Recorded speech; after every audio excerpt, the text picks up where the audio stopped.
President, I rise today to highlight a presidential message that was delivered to the Congress 50 years ago today.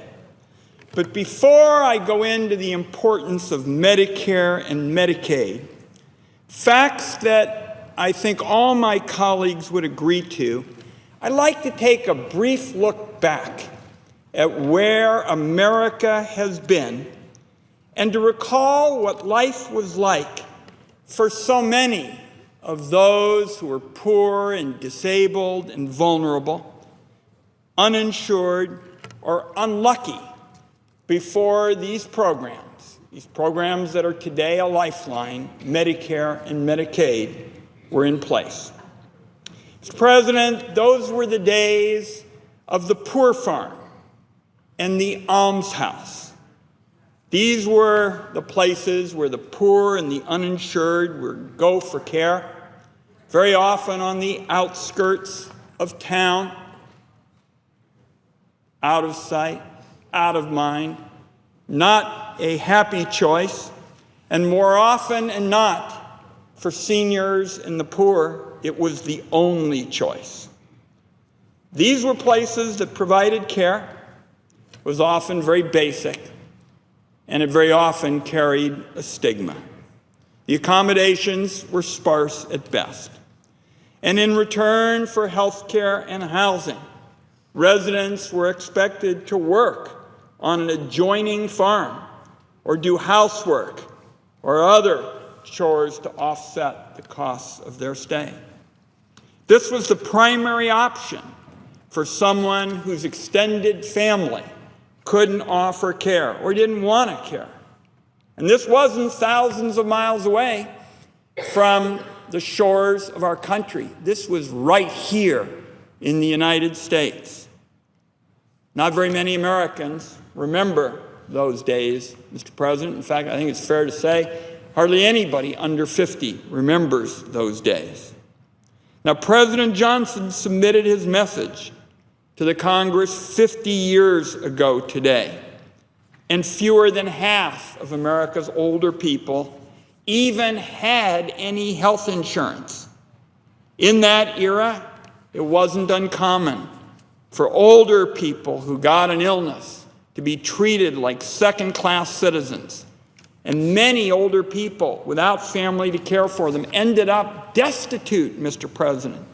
No health care, often on our streets.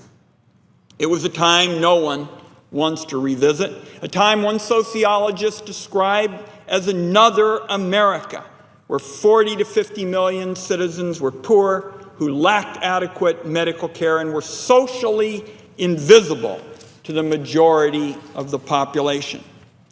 And I bring this up because I want to spend just a few minutes this evening talking about how far America has come. And I want to make sure that we here in the Congress, as we look to this anniversary of these critical programs, Medicare and Medicaid, and the vivid difference that they've made in the daily lives of Americans, that we also spend just a few minutes talking about the health care advances that we have seen over the years. So here are a couple of facts. Today, with rock-solid, essential medical services, 54 million Americans, virtually every senior and those with disabilities, now has access to what we call, and I remember this, Mr. President, from my days as director of the Great Panthers, we call it the Medicare guarantee, a guarantee of secure Medicare benefits for our older people. Medicaid has made a critical difference for 68 million of the nation's most vulnerable, including more than 32 million kids, 6 million seniors, and 10 million individuals with disabilities. And because Medicare and Medicaid made health care possible for millions of people, they have also been the catalyst for innovation in treatment that benefits people of all ages. Mr. President, I emphasize this because it's often not appreciated that Medicare, as the flagship federal health program, often is the spark, the catalyst for innovations that get copied in the private sector. For example, in the first 30 years of Medicare alone, the Medicare program helped to reduce deaths from heart disease by 1/3 for people over age 65. And by providing coverage and access for millions, these programs became catalysts for change in how medicine is practiced and paid for Americans across the age spectrum, and helped us to find the root causes of disease and perfecting better therapies to treat them. As time has marched on, these programs evolved and improved, and the rest of the healthcare system followed. In 1967, early and periodic screening, diagnosis, and treatment programs, comprehensive services for all Medicaid youngsters under age 21 was created, and that has helped improve our country's health, starting with our children. In 1981, home and community-based waivers were established so that states could provide services in a community setting, allowing individuals to remain in their home for as long as possible. Every state, Mr. President, every state uses this option to facilitate better care and services to the Medicaid population, and I think it's fair to say every single senator. And this is something I heard again and again and again in those great Panther days.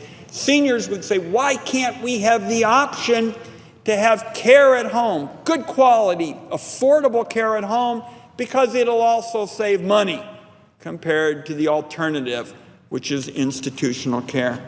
In 1983, Medicare took one of many big leaps away from fee-for-service with the advent of a new reimbursement system for hospitals. It was called Prospective Payment, a system that pays hospitals based on a patient's illness and how serious it was, not solely on how much it cost to treat them.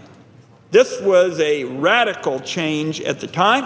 Mr. President, today it is commonplace and accepted. In 2003, the prescription drug coverage benefit was added to Medicare, providing access to necessary medications for those most likely to need them. As a result of greater access to prescription drugs, seniors' health has dramatically improved. In 2010, as a result of health reform, preventive services became free to patients. Prescription drugs became cheaper for beneficiaries who fell into what was known as the donut hole. And again, Medicare moved further away from fee-for-service, volume-driven care, and onto paying for quality and value. And Mr. President, that was good for seniors, and it was good for taxpayers because it helped to extend the life of the Medicare Trust Fund.